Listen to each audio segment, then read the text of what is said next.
Pada episode ini kita akan bahas beberapa pertanyaan yang sering disampaikan oleh kawan-kawan kita.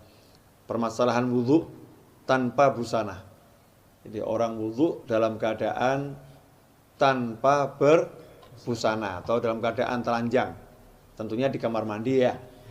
Di kamar mandi, selesai mandi, dia belum sempat pakai busana, kemudian berwudhu. Wudhunya sah atau tidak? Kalau yang ditanyakan sah atau tidak wudhunya, memang tidak ada satupun hal-hal yang membatalkan wudhu tanpa busana membatalkan wudhu, tidak ada. Kalau misalnya buang gas itu kan membatalkan wudhu, ya. Tapi kalau tanpa busana apakah membatalkan wudhu? Itu tidak membatalkan wudhu. Atau syarat sahnya wudhu harus berbusana? Ya, tidak ada syarat sahnya wudhu harus berbusana, ya. Nah, karena memang tidak masuk dalam kategori syarat sahnya wudhu dan tidak membatalkan wudhu, maka orang yang wudhu dalam keadaan telanjang tanpa busana, wudhunya adalah sah. Ya, wudhunya adalah sah. Tapi timbul masalah. Ya, wudhunya adalah sah, tapi timbul masalah. Masa kita mau menghadap Allah Ta'ala, ya, ini ibadah yang paling utama untuk menghadap Allah Ta'ala, bersuci. Nah, kalau udah bersucinya aja telanjang lah, kira-kira nanti menghadapnya gimana? Ya, bersucinya telanjang, nanti menghadapnya gimana? Bersucinya tidak sopan.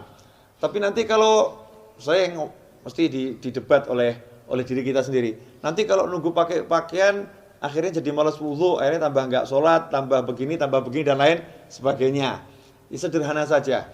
Karena itu permasalahan adab, ya kita minimal ya minimal ambil anduk lah. Ya minimal ambil anduk. Emangnya di kamar mandi nggak ada anduk? Nah, ambil anduk, tutup itu yang paling vital tuh ya.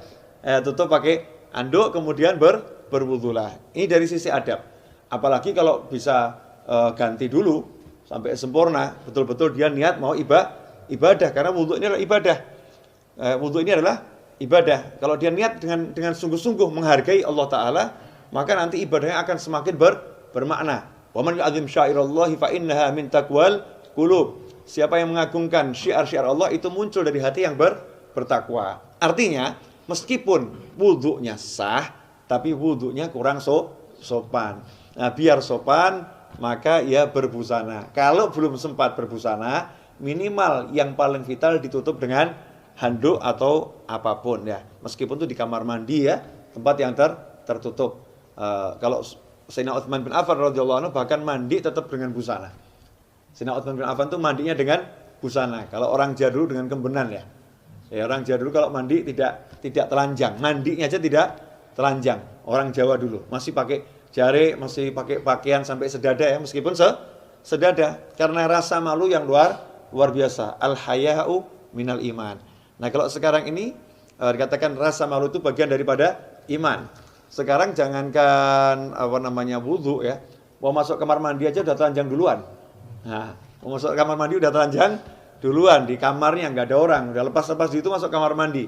Memang betul nggak ada orang, tapi ada makhluk Allah yang lain. Jangan lupa jin itu juga punya mata ya. Nanti kalau jin jatuh cinta sama Anda gimana? Nah, terus dikeloni sama jin gimana? Nah, jinnya tertarik ya. Hamil oleh jin terus gimana? Ya naudzubillah min dzalik, bukan arti hamil beneran bukan. Tapi nanti dibegitukan sama jin, kira-kira bagaimana? Makanya ada adab-adab yang harus dipenuhi. Nah, adab ini jalan menuju kesempurnaan ibadah. Ya, insyaallah yang sedikit ini barokah manfaat. Kita ketemu pada pertanyaan selanjutnya. Umat bertanya, ulama menjawab. Wabillahi taufiq hidayah. Wassallallahu ala sayyidina Muhammadin wa alihi wasallam. Alhamdulillahirabbil alamin. Wassalamualaikum warahmatullahi wabarakatuh.